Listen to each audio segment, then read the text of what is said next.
చరిత్రలో ఎప్పుడూ లేని విధంగా ఒక చిన్న దేశం అగ్రరాజ్యాన్ని మోకాళ్లపైకి తెచ్చింది.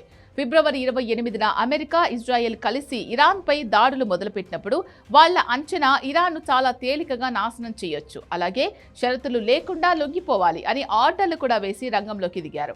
ఒకే దెబ్బకు ఇరాన్ సుప్రీం లీడర్ ఖమేనీతో సహా కీలక నాయకత్వాన్ని మట్టుపెట్టారు. సాధారణంగా ఏ దేశానికైనా అధ్యక్షుడో సైన్యాధ్యక్షుడో లేకపోతే ఆ దేశం కుప్పకూలిపోతుంది. కానీ ఇరాన్ విషయంలో సుప్రీం లీడర్ ఖమేనీ సహా టాప్ కమాండర్లు లేకపోయినా కింద ఉన్న కింది స్థాయి సైనికులే కమాండర్లుగా మారిపోయారు. ఆర్డర్ ఇచ్చేవాడు లేకపోయినా దేశం కోసం ఏం చేయాలో మాకు తెలుసు అని ఇరాన్ సైన్యం నిరూపించింది.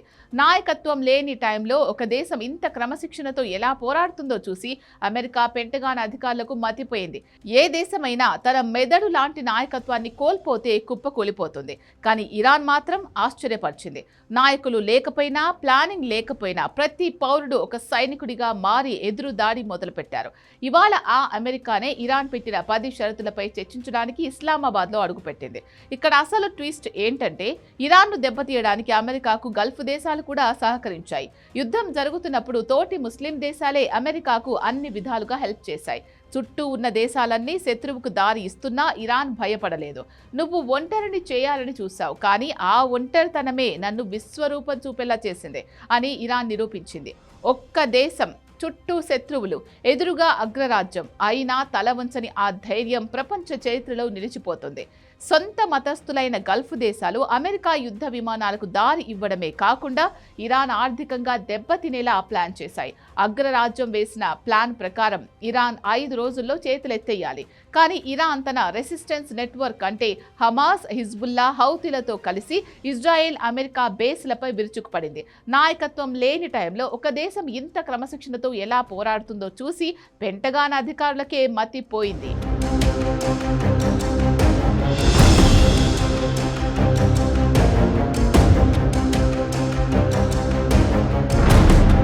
యుద్ధంలో ఇరాన్ వాడిన బ్రహ్మాస్త్రం హర్ముజ్ జలసంధి మూసివేత. ప్రపంచానికి కావలసిన ఆయిల్లో సగభాగం వెళ్లే ఈ మార్గాన్ని ఇరాన్ బ్లాక్ చేయడంతో ఆయిల్ ధరలు ఒక్కసారిగా $100 దాటేశాయి. అమెరికాలో పెట్రోల్ ధరలు పెరగడం ట్రంప్ రాజకీయ భవిష్యత్తుకు ముప్పుగా మారింది. అందుకే యుద్ధం మా వల్ల కాదు బాబోయ్ అని అమెరికా కాల్పుల విరమణకు ఒప్పుకోవాల్సి వచ్చింది. షరతులు లేకుండా లొంగిపోవాలి అన్న అమెరికానే ఇప్పుడు ఇరాన్ పెట్టిన $6 బిలియన్ విడుదల అనే షరతును నెరవేర్చి చర్చలకొచ్చింది. ప్రపంచంలోనే అత్యంత శక్తివంతమైన రక్షణ వ్యవస్థ అని చెప్పుకునే ఇజ్రాయెల్ ఐరన్ డోమ్ ను ఇరాన్ తన డ్రోన్లు, క్షిపణులతో చిత్తు చేసింది. ఇరాన్ దగ్గర అధునాతన యుద్ధ విమానాలు లేకపోయినా తమ దగ్గర ఉన్న స్వదేశీ టెక్నాలజీతో అగ్రరాజ్యాల ఆయుధ సంపత్తికి సమాధి కట్టింది. ఇది చూశాకనే అమెరికాకు అర్థమైంది ఇరాన్ను బాంబులతో లొంగదీయలేమని. యుద్ధం మొదట్లో నిబంధనలు లేకుండా లొంగిపోవాలి అన్న అమెరికా గొంతు ఇప్పుడు ఇస్లామాబాద్ చర్చల్లో ప్లీజ్ ఒక్క ఒప్పందానికి వద్దాం అని బ్రతిమాలుకునే స్థాయికి పడిపోయింది. ఇరాన్ చర్చల టేబుల్ దగ్గరకు రాకముందే అమెరికా చేత $6 బిలియన్ అంటే 50,000 కోట్లు రిలీజ్ చేయించుకుంది. అంటే ఆట మొదలవ్వక ముందే ఇరాన్ ఒక పెద్ద విజయాన్ని నమోదు చేసింది. అమెరికా దగ్గర ప్రపంచంలోనే అత్యంత శక్తివంతమైన యుద్ధ విమానాలు, డ్రోన్లు ఉండొచ్చు, కానీ ఇరాన్ తన స్వదేశీ టెక్నాలజీతో వాటిని కూల్చేసింది. అమెరికా గర్వంగా చెప్పుకునే RQ-4 గ్లోబల్ హాక్ డ్రోన్లను కూల్చింది. ఇది కొన్ని వందల కోట్ల విలువైన అత్యాధునిక నిఘా విమానం. రాడార్లకు కూడా దొరకదని బిల్డప్ ఇచ్చే ఈ డ్రోన్ను ఇరాన్ తన 3వ ఖోర్దాన్ ఎయిర్ డిఫెన్స్ సిస్టంతో కూల్చిపారేసింది. మా ఆకాశంలోకి వస్తే రాడార్లకు దొరక్కపోవచ్చు, కానీ మా క్షిపణులకు దొరుకుతారు అని ఇరాన్ నిరూపించింది. ఈ ఒక్క ఘటనతో అమెరికా టెక్నాలజీ ప్రపంచం ముందు తల వంచుకోవాల్సి వచ్చింది. అమెరికా బాంబుల వర్షం కురిపిస్తుంటే ఇరాన్ ఎక్కడా భయపడలేదు. ఇజ్రాయెల్, అమెరికా కలిసి ప్రయోగించిన F-35, F-16 వంటి టాప్ క్లాస్ యుద్ధ విమానాల కదలికలను ఇరాన్ రాడార్ వ్యవస్థలు ముందుగానే పసిగట్టాయి. ఒకవైపు నాయకత్వం లేకపోయినా ఇరాన్ ఎయిర్ డిఫెన్స్ యూనిట్లు స్వయం ప్రతిపత్తితో పనిచేస్తూ శత్రు విమానాలు సరిహద్దు దాటకుండా అడ్డుకున్నాయి. ఇరాన్ ప్రయోగించిన ఖైబర్ షకాన్ వంటి క్షిపణులు శత్రువుల అంచనాలు తలకిందులు చేశాయి.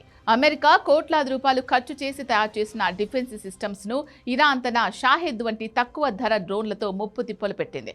ఒకేసారి వందల సంఖ్యలో డ్రోన్లు ప్రయోగించి శత్రువుల రాడార్లను కన్ఫ్యూజ్ చేసింది. కొన్ని $1,000 డ్రోన్ను కూల్చడానికి అమెరికా కొన్ని $1,00,000 మిస్సైళ్లను వాడాల్సి వచ్చింది. ఇలా అమెరికాను ఆర్థికంగా కూడా ఇరాన్ దెబ్బకొట్టింది. పర్షియన్ గల్ఫ్ లో తిష్ట వేసిన అమెరికా యుద్ధ నౌకలను ఇరాన్ తన యాంటీ షిప్ మిస్సైళ్లతో భయపెట్టింది. మీరు మాపై దాడి చేస్తే మీ నౌకలు సముద్రపు అడుగు భాగంలో ఉంటాయి అని హెచ్చరించడమే కాకుండా వాటిని ఎప్పటికప్పుడు తన డ్రోన్లతో పర్యవేక్షిస్తూ అమెరికా నౌకాదళానికి నిద్ర లేకుండా చేసింది. ఈ యుద్ధంలో హైలైట్ ఏంటంటే ఇరాన్ సైనిక వ్యవస్థ మొత్తం డీసెంట్రలైజ్ అయిపోయింది. అంటే ఒక్క సెంటర్ నుంచి ఆదేశాలు రాకపోయినా ప్రతి డివిజన్ తనంతట తానుగా నిర్ణయాలు తీసుకుని అమెరికా డ్రోన్లను వేటాడింది. ఒక దేశపు నాయకత్వాన్ని అంతం చేస్తే ఆ దేశం లొంగిపోతుందన్న అమెరికా థియరీని ఇరాన్ సైనికులు తలకిందులు చేశారు.